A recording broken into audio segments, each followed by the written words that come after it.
Okay, so this is part 2 on the API vulnerabilities learning path, and today we're looking at finding and exploiting an unused API endpoint.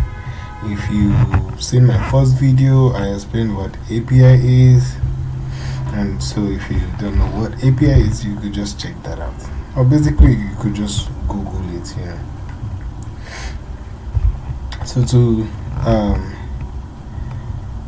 the level of this lab is practitioner, as you can see on my screen, unlike the first one we did, which was apprentice. So let's hit the lab without much beating about. So we'll go to my account and then we'll log in with the credentials we were given, Rihanna and Peter.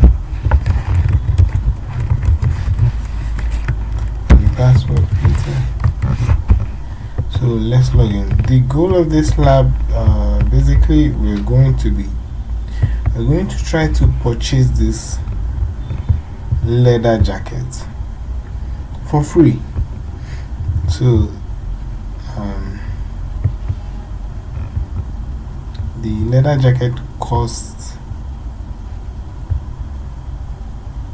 $1,337, and basically we have nothing in our account, so we are broke. So, but we're going to find a way to buy it for free.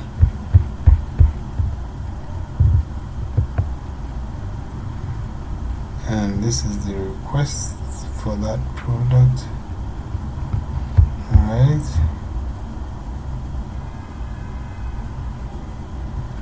So we're going to take this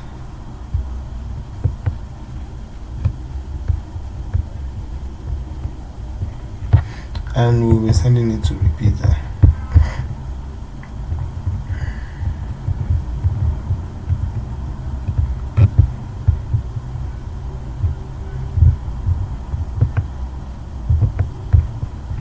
Send this to repeater. So what we're going to be doing is we are going to try to change the request method. So the get method usually fetches something from the server. For instance, when you log in, is depending on the API. Mostly if it's REST API, is usually get, unlike GraphQL that uses post method all the time. When you log into a web application, it's usually a get request that fetches the user's profile, or you click on a product, it's a get request to the endpoint to fetch that particular product. So, but when you use patch, it's more like update, or yes, update. So you're more like trying to correct or update an information on the back end. So ideally, the developers should have whitelisted this, but since they didn't, we have to find a way to use it to our advantage. So we'll send a request, and here it says 400 byte request, and then it says client error code 400, and then here it says only application/JSON content type is supported. So we're going to create a content type. We can simply just copy this, right? Ctrl C, and then we come here and we paste it here, and then colon, space, and then we just copy this. They already provided the answer for us, the back end already made our job easy, so we'll copy that and then we'll also paste it here. So let's send the request again.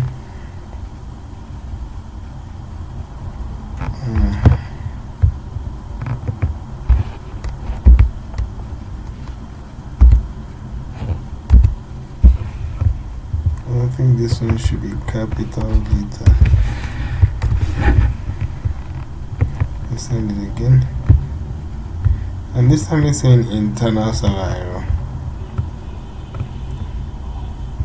Alright, let's try something else here. Let's try and add a body to this request. And see, so here is giving us a different error message. It says price parameter missing in body.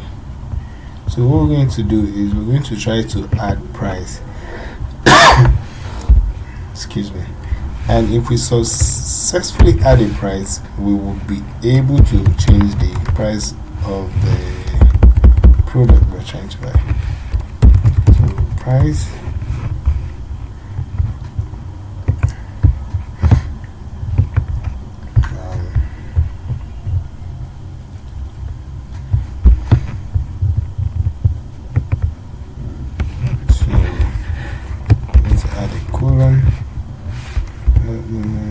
And then we'll put it to 0.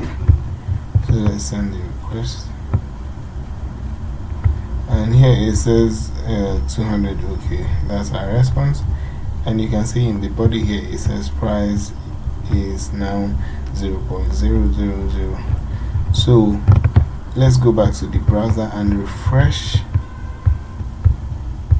If this works, we'll be able to buy the leather jacket for zeros, and here it worked. So we have the price at $0.00. So we'll move that to our cart, and then we will just check out. So let's place order, and there you have it. It says congratulations, you have solved the lab. If you enjoyed this video, please comment, tell me what you think, tell me what you think I could do better on, and follow my profile. You can also follow me on Twitter at securityman. No, Twitter is dhunter, and you can follow my YouTube page at securityman. Thank you for watching. I will see you in my next video.